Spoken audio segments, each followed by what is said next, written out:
আসসালামু আলাইকুম রহমতুল্লাহি ওয়া বারাকাতুহু। দেখেন আবহাওয়া খুবই খারাপ, এর জন্য আর এই খাঁচাটি বের করতে পারিনি। কি অবস্থা! আমার গুগুজোড়া ওই যে বসে আছে চুপটি করে। মুরগিগুলো আমি আলাদা করে দিয়েছি, এই যে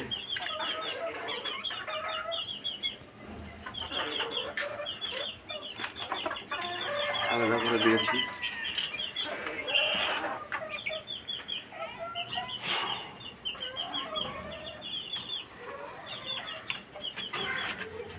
আমার কবুতর বুঝলাম না, তিক মুরগি একটা কি হয়েছে। ইন্নালিল্লাহ,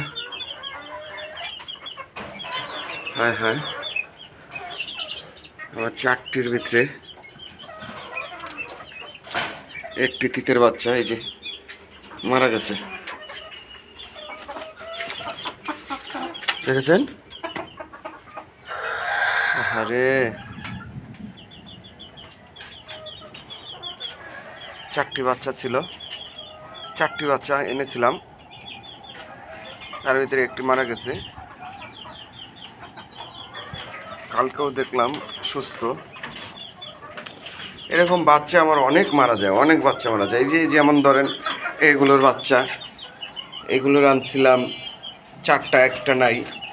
তারপর এইটা ছোট বোন দিয়েছিল 3টা, বড় একটা মারা গেছে।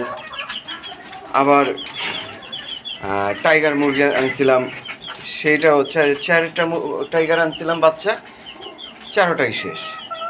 সাদা মুরগির বাচ্চা এনেছিলাম, সেটিও শেষ। মানে বড় মুরগি একটা মারা গিয়েছে।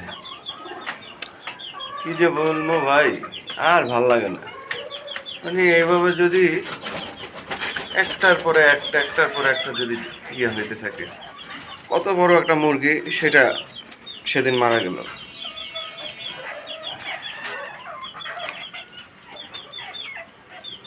এই যে দেখেন ডিম দিছে, 2টা একসাথে রাখছি।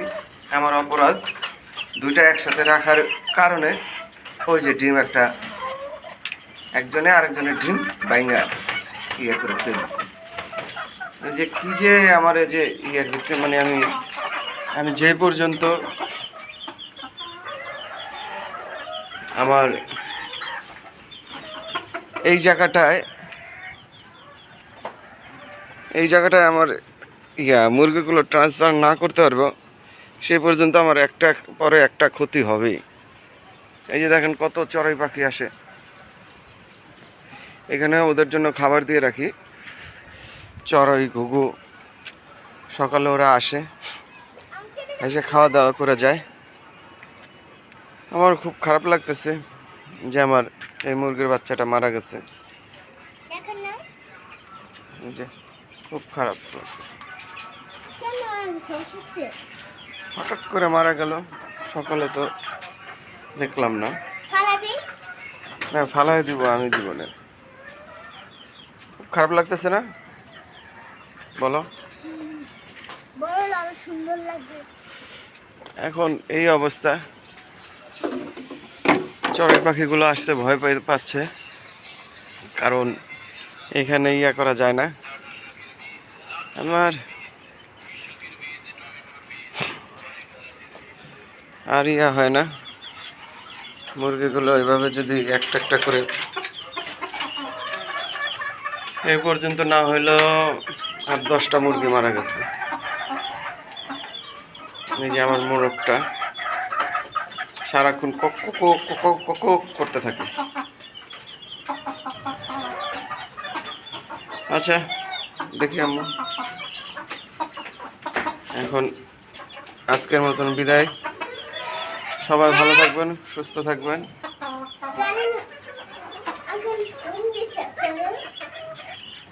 আল্লাহ হাফেজ। বেশি বেশি করে লাইক করবেন, সাবস্ক্রাইব করবেন, কমেন্টস করবেন।